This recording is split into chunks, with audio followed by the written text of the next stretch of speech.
Hello friends, आज मैं यहाँ पर आपको ओ लेवल का जो पहला पेपर है information technology tools and network basics, इसका कोड है M1R5। इसके बारे में आपको जो डे 1 का या कह सकते हैं क्लास लेक्चर 1 का आपको एक्सप्लेन करूँगा। इसका कोड यहाँ पर है M1R5, यहाँ पर आपको मैं एक्सप्लेन कर रहा हूँ। तो यहाँ पर आप देखिए, इसमें पहले पेपर का जो सिलेबस है वो आपके सामने यहाँ पर इसमें मैं दिखा रहा हूँ, थोड़ा सा उसका ओवरव्यू दे रहा हूँ इसमें। तो यहाँ पर अभी आपको दिखा रहा हूँ, ये देखिए पहला चैप्टर इसमें यहाँ पर है वो है इंट्रोडक्शन टू कंप्यूटर। तो यहाँ पे आप देख रहे हैं कंप्यूटर एंड लेटेस्ट गैजेट, जिस तरीके से आप देख रहे हैं पहले चैप्टर में इतनी सारी चीज़ें यहाँ पर दी गई हैं। इसको यहाँ पर हमने 4 पार्ट में डिवाइड किया है, तो डे वाइज यहाँ पर आपको मैं इसमें एक्सप्लेन करूँगा। तो यहाँ पर आप देख रहे हैं कंप्यूटर एंड लेटेस्ट गैजेट्स। अब देखते हैं यहाँ पर हमने इसमें देखे हैं कि हमने इसका कोर्स बना के रखा हुआ है। तो यहाँ पर आप इसमें देख रहे हैं पर chapter number 1 introduction to computer. तो यहाँ पर देखिए इसमें बताया गया कंप्यूटर क्या है। Computer is an electronic device that is use to display to do any calculation. Computer जो होता है, जैसे आप जानते हैं कंप्यूटर एक इलेक्ट्रॉनिक डिवाइस है और इसका काम जो होता है लगभग सभी प्रकार की गणनाएं ये कर सकता है। कंप्यूटर को हिंदी में बोलते हैं संगणक, और कंप्यूटर में जो है क्या लगभग सारे टाइप की प्रॉब्लम को हम सॉल्व कर सकते हैं। लेकिन कंप्यूटर में कुछ ड्रॉबैक भी होते हैं, कंप्यूटर में कोई भी फीलिंग नहीं होती, इसमें आत्मरक्षा नहीं हो सकती है। उसके बाद फिर आगे बताया गया है कि फर्स्ट कंप्यूटर, जो पहला कंप्यूटर बना था वो जो है उसका नाम था एबेकस, और इसका जो निर्माण कर ये जो है मेसोपोटामिया में बनाया गया था, जो कंट्री है मेसोपोटामिया वहाँ बनाया गया था। फिर आगे यहाँ पे क्वेश्चन के रूप में ये क्वेश्चन दिया गया है कि कंप्यूटर के who is the father of computer, computer को किसने बनाया, कंप्यूटर के पिता किसे कहते हैं। उसका आंसर यहाँ पर है चार्ल्स बेबेज।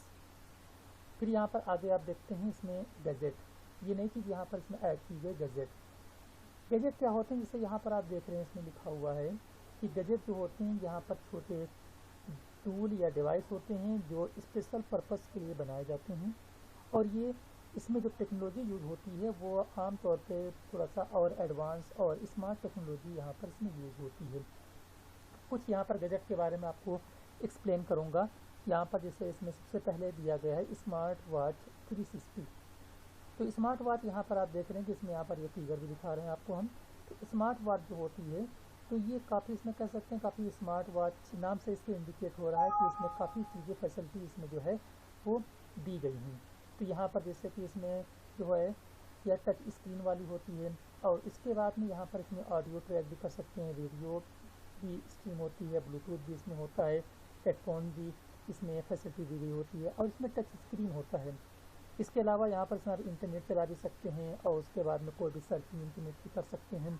बहुत सारी चीज़ें इसमें आप यहाँ पर इसमें कर सकते हैं। यहाँ पर आप देख रहे हैं इसमें कैलकुलेशन भी कर सकते हैं, थर्मामीटर दिया होता है बॉडी के टेम्परेचर को नापने के लिए, कंपास डायरेक्शन को देखने के लिए, इस तरीके से ये सारी फैसिलिटी इसमें दी गई होती हैं।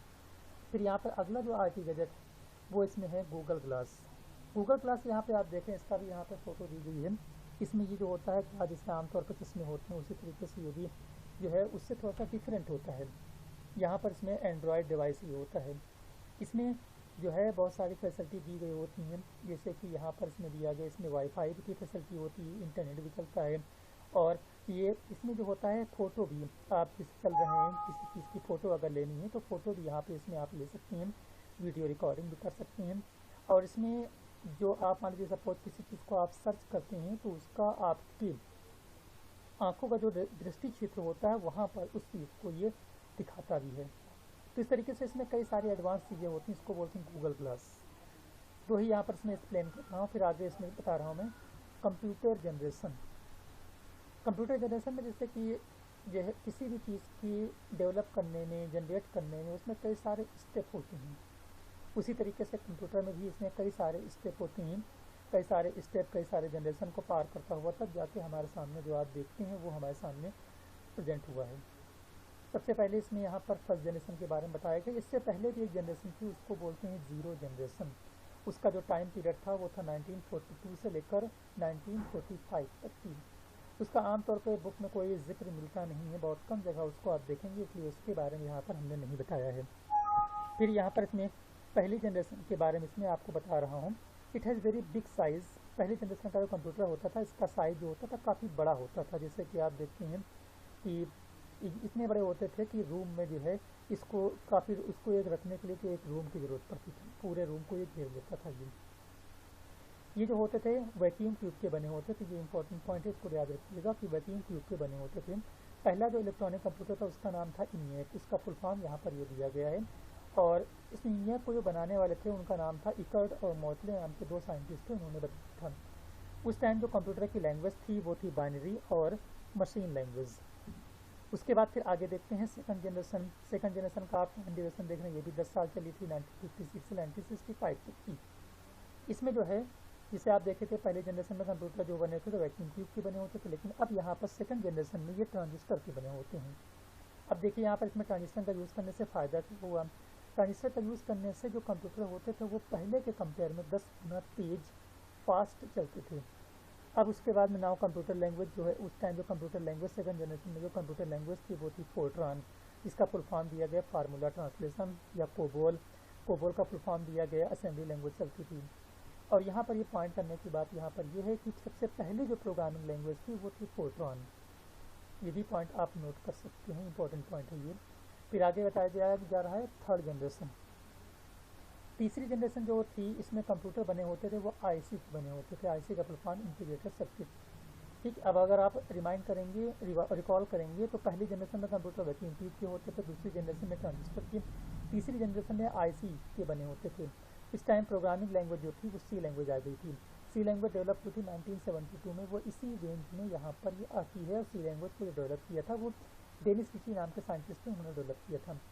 यहाँ पर देखिए लिखा हुआ है कि इस जनरेशन में कंप्यूटर जो होते थे उनको स्टोरेज काफ़ी कम होती थी, केवल 4 MB तक ही डेटा को ही केवल स्टोर कर सकते थे बस। वो देख रहे हैं काफ़ी कम स्टोरेज कैपेसिटी थी। धीरे धीरे कंप्यूटर जनरेशन बढ़ती गई और स्टोरेज कैपेसिटी जो है वो बढ़ती गई।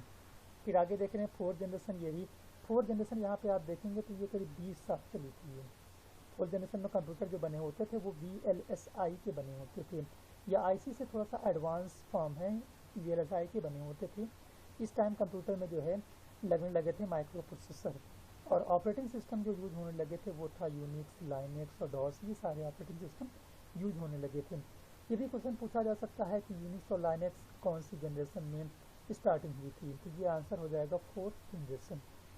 फिर आप देखते हैं फिफ्थ जनरेशन। आजकल आप जो जनरेशन चल रही है वो फिफ्थ जनरेशन चल रही है।